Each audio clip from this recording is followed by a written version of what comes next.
What's up, everybody? Doc Dog 1985. There's levels to this quick video for you guys tonight. So, Nintendo is standing on business. They are out here pretty much saying if you can't afford the next Nintendo Switch 2, then the first Nintendo Switch is for you. Pretty much, if you broke, then don't even look this way. We don't even want your business. I'm gonna tell you this, okay? Don't look at it as whether or not you can afford it. Look at it as whether or not it's even worth it. All right. The Nintendo Switch 2, from so far from the games that they showed, it looks very similar to the Switch games as well. I understand that when they showed the side by side of the Switch 2 versus Switch 1 games, there was a little bit more clarity in it, and you would hope so that there would be. But again, I'm going to make the same argument that I made with people that went ahead and bought the PlayStation 5 Pro. Same exact argument, okay? I don't know if that difference is actually worth it. Now, the thing that the Switch 2 might have is the Switch 2 is probably going to have exclusives that only run on the Switch 2 and won't run on the Switch 1, which I also don't know how smart that is by Nintendo if they actually did that. Because remember, the beginning of this generation, many Xbox games still ran on the Xbox One, many PlayStation games still ran on the PS4. The major PlayStation games, God of War Ragnarok, for Horizon Forbidden West, all those games ran on the base PS on the PS4 as well. I think Returnal didn't run on the PS4. There was a game on Xbox that didn't run on the PS4 either, but it was on the Xbox One. But it was very few, far in between. Most of the games though still ran on last gen. Okay, if Nintendo decides to completely abandon the first Nintendo Switch and just go with the Switch 2, they're standing on business. And you as a gamer, you should stand on business yourself as well. With $500, $600, whatever this Nintendo Switch 2 is going to cost, depending on the tariffs and everything else that's going on, you need to really look at your money and figure out if it's actually worth it.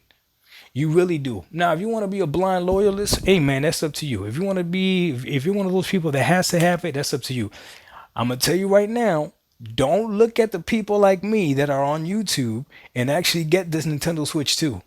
Because for someone like me, if I buy the Nintendo Switch 2, understand that I will be making videos about the Nintendo Switch 2, and within 2 months, I will recuperate the money that I spent on the Switch 2.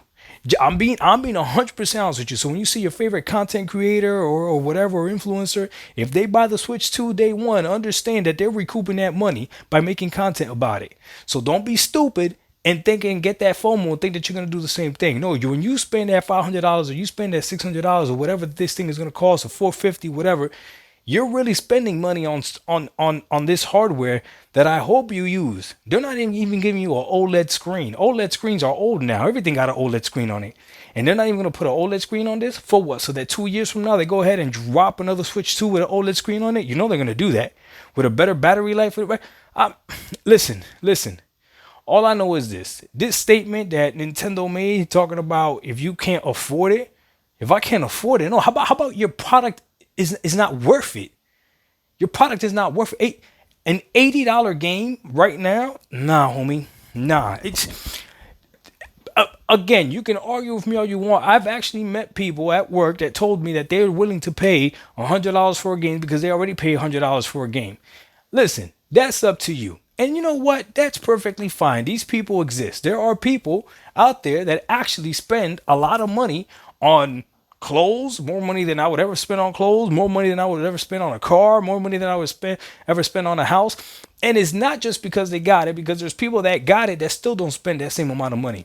50 Cent one time said that one of the biggest mistakes of buying, he bought Mike Tyson's mansion, was he didn't realize how much it was going to cost to upkeep the lawn. A month was something like 30 grand a month just to upkeep the lawn of that freaking place. Okay, he sold the house, right? It's just not worth it, right? And it's not that he don't got it. It's just that it's stupid wasting money. T-Pain one time spoke about buying a Bugatti and how dumb that was. There's a Spanish a reggaeton artist, Calle 13, spoke about buying, what did he buy? I think he bought a Maserati, and he said that was stupid that he bought that. So listen. If you got it, you got it, but that doesn't mean that it's smart to spend it.